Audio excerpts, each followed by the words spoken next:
Manje ke nina ngoba niyasonta nidibana nayo lempilo ngesonto senilungiselela kwesontweni senizenza abathandazayo nala indleleni senihambe nibingelela kuyimpilo kuba umzalwane kuyimpilo nje oyiphilayo every day ophila ngayo manje ke siphila ngezwi uyabona ukuthi sazisa zonke insuku yekelake lento yakho kulokuthi isabathi yilo nalo akaqiniseke enhlizweni yakhe ohlonipha usuku ulihloniphela inkosi mawuhlonipha usuku nje ulihloniphela inkosi nodlayo udlela inkosi mawudlela ongulube yakho idlela inkosi awunacala ngokuba ubonga uNkulunkulu nongadliyo akadli ngenxa yenkosi ubonga uNkulunkulu manje ka yonke into esiyenzayo siyenzela inkosi mina nje ngiyayidla imbuzi kodwa hayi ehlatshelwa abangasekho kodwa imbuzi ngiyayidla uma umzalwane nje ethi nje woza mzalwane ngihlaba imbuzi phatha uplastic wami fake kahle ngithi hayi mzalwane ngikepela inyama yembuzi ngizokwazi ukuyipheka kahle ekhaya ngiyishunele yona imnandi manje ke mina uNkulunkulu ngidale ngalendlela ukuthi ke lamthuthu laba abakhanda izingane zethu ithi nevike lodwa izele besibhuqa njengenkukhu angikudli lezi zinto lezi manje ngithanda inkukhu lezi nje zesintu zasemakhaya ngoba inyama eqinile uyabona nje izingane zethu kuhlosa kuna 9 years sekunamabele kudla lezi inkukhu lezi ezikhula ngevike lodwa kuyaqambe kuna 13 sekugogo sekuyazala kunomzimba nje orethezelayo oxegayo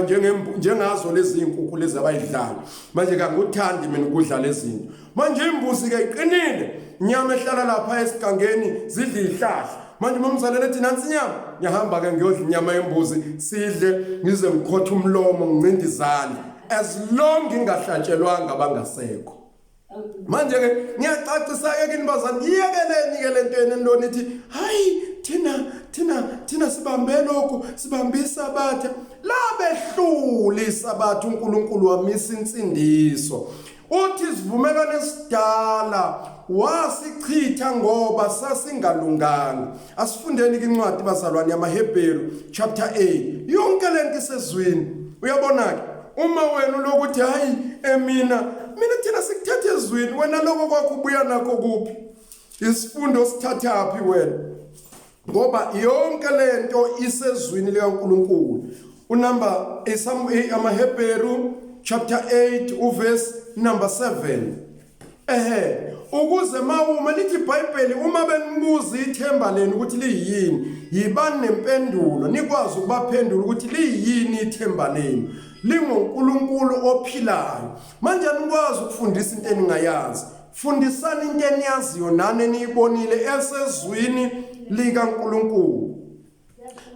uverse number 7 nawo ngokuba uma leso sivumelano soqala besingasoleki lesoqala leso salezo ingulube nithi nina azingadliwa ukube sasingasoleki lelo sabathe enikhuluma ngalo kube lalingasolisanga ngoba abantu abaligcinanga ngabe kunjani asifunde bekungayi ukufuna indawo yesibili verse number 7 chapter 8 sambulu kumaHebheru uyabona ke manje ukuthi kwakungeke kwenziwe isivumelano esisho uma kube soqala sasi right kuthiwa ke ngenxa yokusoleka kwaso ukuthi asibasizanga abantu kwenziwe esisha verse 8 bekungayi ukufuna esesibili ngokuba lapho ebasolayo uthi kubo bhekani izinsuku ziyeza isho inkosi lapho ngiyakwenza isivumelano esisha nendlu kaIsrayeli nekaJuda ayakusuki kuthini uNkulunkulu othi bhekani wabatshela uthi bhekani ngisazokwenza isivumelano esisha ngoba lesi engangisenzile sisolekile usenza isivumelano njani esisha kusho yena kungenjengelesi sivumelano engasenza nawo yihlo engasenza nawo yise mhlangi babamba ngesandla ukubakhipha eGibhithe ezweni laseGibhithe ngokuba abahlalanga esivumelwaneni sami uyabona ukuthi ashintshelwana azange basigcine njengoba wena udlala ngathi uthi nigcinisa abantu njengoba kuduma imoto nje ngesabatha nemotweni nenkonzweni ngigibela imoto evuthayo uthi nigcinisa abantu sabehlula bokuqala wena osigcina kanjani isivumelwano sesabatha uzokwazi kanjani ukusigcina uyabona ukuthi sabehlula uthi uNkulunkulu akuze ukuba njengaleso lesazosenza manje asisezuba umthetho lesi abesethi nami angibanakanga isho inkosi azange ngibanaka ngoba basigcina verse 9 ngokuba yilesi sivumelane ngiyakusenza nendlu kaIsrayeli emva kwalezo zinsuku isho inkosi ngiyakufaka imithetho yami engqondweni yabo ngilobe enhlizweni zabo ngibe nguNkulunkulu wabo babe ngabantu bami. Yayibona ke indaba thatha izwi wena ulifake kuwe sekuyolotshwa izwi likaNkulunkulu kuwe enhlizweni lilotshwe engqondweni ligcinwe ngoba lesa sivumelane bahlulekile ukusigcina sekufuneka sizogcina uthi ngiyoloba uNkulunkulu oyoloba izwi lakhe enhlizweni zabantu nasengqondweni. Yakela lento lokuyifundisa uthi uphethe isifundo esiphilayo sidala nisonto lakudala nina eligcinisa abantu isonto lakudala kuphi ukolabaya abazabangixoxele bathi kukhona isikhathi esibizwa ngokuthiwa i-dark ages la abantu khona baduka emhlabeni balahlekelwa uNkulunkulu kwase kufika umprofeti othize ngengimbize ngegama waseAmerica wathi uNkulunkulu uthi akazovuselela isabatha eluvuselela la uNkulunkulu elichithile aluvuselele yena uNkulunkulu elichithile musalman ngenwa imimoya bese nithi ngenwa umoya kaNkulunkulu imimoya lesuka ikhuluma into ephambene nezwi ngeke umoya kaNkulunkulu ukhuluma into ephambene nezwi imimoya asifunde ke siqedele engqondweni ngilobe enhlizweni zabo ngibe nguNkulunkulu wabo bona babe ngabantu bami abasayi ukufundisana kube yilowo nalowo wakubo nalowo mfowabo ngoba ngokuthi yazi inkosi ngokuba bonke bayangazi kusukela komncane kuze kufike komkhulu ayisakho lento yokuthi kuzoloku umuntu ekuthiwa umpriesti uyena ochaza ngesabatha uyena ochaza ngesabatha cha abantu sebeyifundela umthetho kaNkulunkulu bawulobe enhlizweni mawuhlangana nento eyisono kuqubuka umthetho kaNkulunkulu phakathi kwakho ungangeni esonweni ngoba umthetho phakathi kwakho kodwa umthetho kaNkulunkulu lo usawugcina njengesabatha uyodinga umpriest ayochaza kuhlambulule nezono ngoba sewonini kodwa ngenxa yokuthi umthetho phakathi kwethu sehamba njengalokho kushiwo uNkulunkulu.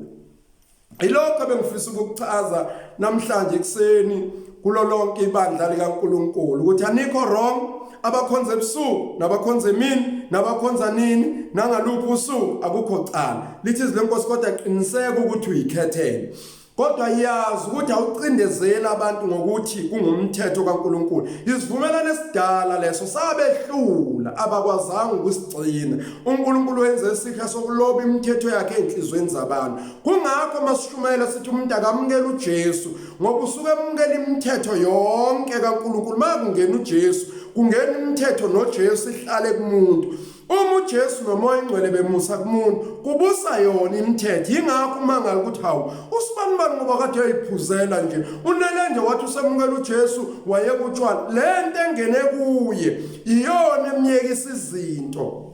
nalamakhosikazi ahamba nqunu agqoka lezi impahla zene ezigcwele lezi ezingcolileyo behamba nqunu bebukuzela edolobheni kodwa nakungena uJesu indlela agqoka ngayo lo moya kaNkulunkulu uyachaza kuyena uchaza imithetho kaNkulunkulu uyichaza enhlizweni uyilungise umbone seshintsha hawu noma kodwa kasibani usegqoka kahle kungena umoya kaNkulunkulu loba izinto zikaNkulunkulu kuye ukuthi akangenanga noma uye enkonzweni sikubona ngalendlela oyiyona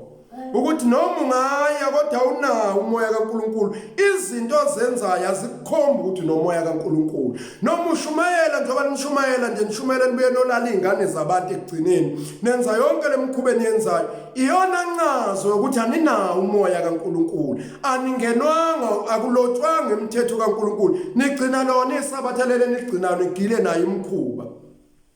ngiselapha ejele ngangaxoxela omunye umfana ethi sigcinisa abatha thina sigcinisa abatha ngithi abesethi bona bayidla ingulube ke manje gcona mina ukuthi ngiyayidla ingulube ngithi ninjani ukufana nezingulube kodwa ningayidli ingulube ninjani ukuphila imikhuba yezingulube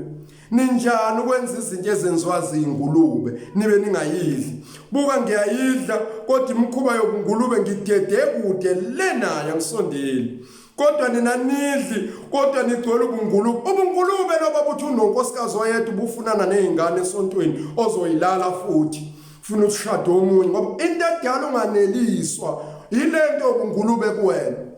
ingulube phela ihamba idla yonke indawo ilala noma aphenza noma yini lento iyona ubungulube uyingulube noma usuphethe iBhayibheli uyingulube noma usushumayelile kodwa uyingulube kodwa ekugcineni. Nayo into odinga uyithole ivangeli likaJesu elizolotshwa enhlizweni yakho. Ilawa mazwi engifisa ukwadlulisa ukuthi sizani nabanye ke nibathumelela iclip le ukuthi buka lento ade lokusifundisa yona njalo sigqigqela ngayo isabathi